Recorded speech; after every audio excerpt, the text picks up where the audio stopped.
Shalom Ouvracha. Cette semaine, en lisant la Parashat Bo, nous aurons le récit des 3 dernières plaies, celles qui conduiront à la sortie d'Égypte que nous célébrerons le soir de Pessah, avec le Seder, où nous évoquerons tous ces événements que nous sommes en train de décliner pendant ces premières semaines du livre de Shemot. Pour commencer, le soir de Pessah, l'aliment central, principal, ce sera la matzah. Et à ce propos, on peut commencer par l'histoire de Rabbi Levi Yitzhak de Berditchev, qui était un grand défenseur du peuple juif et qui a voulu montrer à Kadosh Baruch Hu quelle était la sincérité du peuple juif. Il a réuni ses élèves quelques instants avant le début de la fête et il leur a dit « Je voudrais que vous m'ameniez des rouleaux de soie ». Alors que c'était un produit qui était contrôlé par le tsar, il était interdit de l'importer, mais il y avait une grande contrebande, il y avait des gardes qui surveillaient, on risquait la prison, mais malgré tout, les élèves sont partis et ils sont vite revenus avec des rouleaux de cette marchandise interdite. Et il leur a dit, maintenant j'ai une autre mission à vous confier. Alors que dans quelques heures, ça va être la fête de Pessah, nous sommes déjà en début d'après-midi, je voudrais que vous m'ameniez du Hametz. Allez vite me chercher du Hametz qui vienne d'une maison juive. Les élèves ont été étonnés, mais ils ont couru partout et ils sont revenus bredouilles en disant « Maître, nous sommes désolés, dans aucune maison juive, nous n'avons pu trouver la moindre trace de Hametz. Tout a été détruit avant l'heure prescrite. » Alors, Rabbi Levi Yitzhak, Levi de Berditchev, lève les yeux vers le ciel et dit à Kadosh Baruch Hu, tu as vu tes enfants, comme ils écoutent tes lois. Tu n'as aucune armée ici-bas, tu n'as aucun contrôleur, tu n'as pas de prison. Et pourtant, tes ordres, ils les écoutent et les exécutent fidèlement, avec ferveur. Alors que le tsar a des gardes, a des soldats, a des prisons, mais malgré tout, s'il s'agit de faire de la contrebande, alors ils sont prêts à prendre des risques. Et voilà la différence entre la force de la loi que toi, tu imposes à tes enfants et les lois humaines avec lesquelles les gens peuvent quelquefois s'arranger. Alors, à partir de là, on peut comprendre quel est le déroulé des dernières plaies qui sont dans cette paracha. Les sauterelles, l'obscurité, avant de terminer par la mort des premiers-nés qui déclenchera la sortie d'Égypte, expulsée littéralement par les Égyptiens qui ont peur maintenant de tous mourir. À propos de cette plaie des ténèbres, un élève vient demander à son maître « Mais, maître, pourquoi cette plaie a-t-elle duré 3 jours ?» Et le maître de lui répond « Non, si tu regardes bien les versets, tu verras qu'il y a eu 2 phases de 3 jours et un 7e jour, car toutes les plaies ont duré 1 semaine complète après 3 semaines d'avertissement. » Et effectivement, pendant la première période, on a dit que chaque homme ne pouvait plus voir son prochain tellement l'obscurité était épaisse. Et puis, il y a eu une 2e période de 3 jours pendant lesquels les gens avaient peur de se déplacer et donc rester assis à leur place. En fait, si tu m'interroges par rapport à cette obscurité, je vais te demander quelque chose. Tiens, regarde par la fenêtre, au travers de cette vitre. Qu'est-ce que tu vois ? Je vois dans la rue un paysan qui est en train de tirer sa charrette. Très bien. Et il l'amène maintenant dans la pièce où il y a un miroir et lui dit « Et là, regarde, qu'est-ce que tu vois dans cette glace ?» Il dit « Là, c'est un miroir, je me vois moi. » Il dit « Tu sais quelle est la différence ? Dans les 2 cas, il y a une plaque de verre. Mais la différence, c'est que pour le miroir, on a mis une pellicule de métal argenté. Et ça empêche de voir ce qu'il y a de l'autre côté. Quand il y avait la simple vitre, tu étais capable de voir ton prochain, le paysan qui était dans la rue. Quand tu te mets devant le miroir à cause de cette pellicule d'argent, tu n'es plus capable que de te voir toi-même.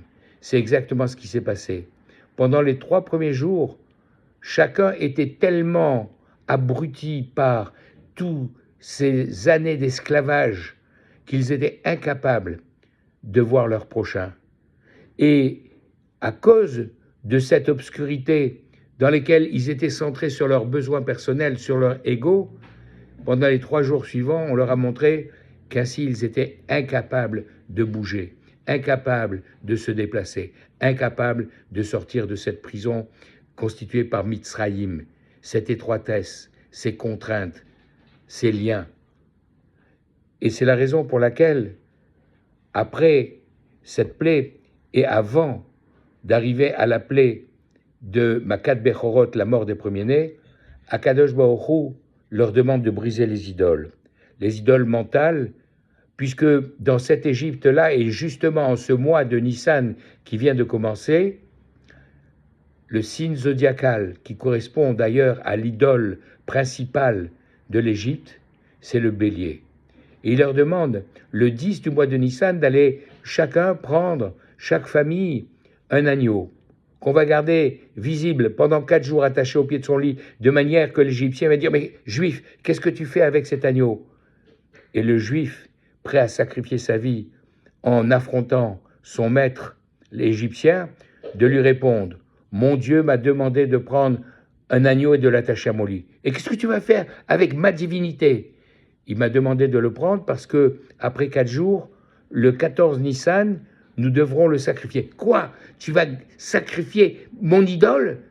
Et les textes de nous dire que les dents des Égyptiens vont grincer, mais qu'ils n'oseront pas bouger, ils ne pourront rien faire. Et c'est parce que les Juifs ont été capables de sortir de leur prison mentale, de briser les idoles, qu'effectivement, avec le sacrifice pascal, dont le sang badigeonnera les poteaux de leur maison, ils diront, l'Égypte, l'esclavage, c'était jusque-là. Au-delà de cette porte, c'est la liberté, c'est la soumission volontaire à l'autorité de Dieu qui nous permet de sortir de cette Égypte. Et en fait, tout cela, c'est ce que nous dit le Baal Shem Tov dans cette histoire par laquelle je voudrais terminer, c'est pour nous dire que un roi avait invité ses enfants à venir lui rendre visite dans son château, et il avait placé avant le château des murs d'illusion, des bêtes sauvages imaginaires pour justement les tester. Alors, lorsque les enfants arrivent, certains d'entre eux sont effrayés. D'abord, comment passer ces murs? Et puis, derrière, il y a des bêtes sauvages. La plupart ont rebroussé chemin. Un des fils a eu le courage de continuer à avancer, et quand il était contre le mur, il a vu que c'était un mur d'illusion qui s'est dissipé. Et quand il s'est approché de ces bêtes sauvages, il a vu qu'elles aussi, elles n'étaient qu'imaginaires. Et il a continué, il a pu aller jusqu'au palais, arriver auprès de son père. Et son père lui a dit, mais pourquoi toi, as-tu eu le courage de faire ce que tes frères n'ont pas fait? Et lui de répondre simplement, parce que je me suis dit, mon père m'aime. Et si mon père m'aime et me demande de venir, alors tous ces obstacles, tous ces bêtes sauvages, tous ces dangers ne peuvent être qu'imaginaires. Si je place ma confiance en Dieu, alors je peux traverser tous les obstacles. Et c'est ce qui se passait. Et c'est ce que dira Dieu, l'Erter Achara Baemidbar. Oui, je t'ai demandé de sortir d'Égypte et tu t'es pas posé de questions avec quelle provision, qu'est-ce que tu allais faire, où tu allais aller. Tu m'as suivi aveuglement, avec ta foi qui a remplacé toutes ces idées idolâtres qu'on t'avait imposées pendant ces 210 ans de séjour en Égypte. Alors justement, avec la matzah dont on nous donne l'ordre de la consommer le soir du Seder et pendant les 7 jours de la fête de Pessah, dans cette paracha, on terminera par la mitzvah des téphilines qui sont là pour nous rappeler chaque jour en les mettant sur notre bras et entre nos yeux, cet événement qui a été l'événement fondateur du peuple juif, et on terminera en disant, de la même manière que tu nous as montré tes prodiges au moment de la sortie d'Égypte, Fais-nous voir maintenant, aujourd'hui, des prodiges aussi grands, sinon encore plus grands, pour nous amener la Géoula et la sortie de cet exil d'hommes que nous attendons. Kol Touv.